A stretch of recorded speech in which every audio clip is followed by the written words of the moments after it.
Alors voilà, donc maintenant je vais aller cuisiner ou mettre le chauffage, combien même. J'ai besoin de gaz. Les deux bonbonnes de gaz sont ici, ok. Et vous avez la vanne ici pour ouvrir la première, la vanne là-bas pour ouvrir la seconde.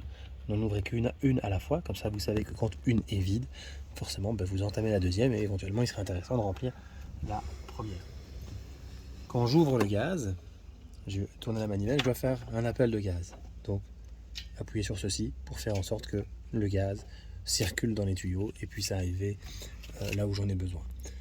Quand je vais remplir les bouteilles, je vais par contre fermer le gaz. Okay, donc je ferme la manivelle pour fermer le gaz. Je peux voir près de la manivelle un indicateur de rempli qui me donne la quantité de gaz résiduel dans la bonbonne. Pour atteindre la deuxième, ce que je fais, c'est que je vais filmer jusqu'au bout, j'enregistre et je regarde sur mon téléphone par la suite, c'est beaucoup plus pratique.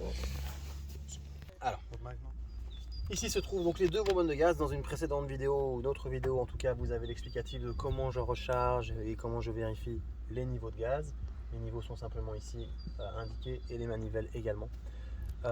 Vous avez fait de la route et vous êtes arrêté et vous voulez maintenant de nouveau faire la vaisselle ou prendre une douche et en fait il n'y a pas d'eau chaude. Mais comment ça se fait? Eh bien en fait, je vais vous montrer. Il est possible, il y a une sécurité, que ce petit poinçon jaune là que vous voyez soit ressorti.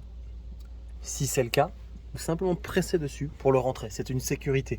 En cas de si une route venait à être avec des bosses et que vous aviez un petit choc, ben, il va se mettre sur sécurité, le clapet va se ressortir et ça va automatiquement couper le gaz. Donc vous pouvez rouler avec le gaz ouvert, donc les bonbonnes ouvertes, il n'y a pas de souci.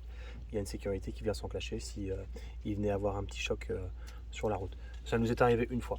Peut-être ça arrivera encore, mais aucune inquiétude. Si vous n'avez plus de gaz, si l'eau chaude ne vient pas, le chauffage ne s'enclenche pas, pensez à venir vérifier. Voilà.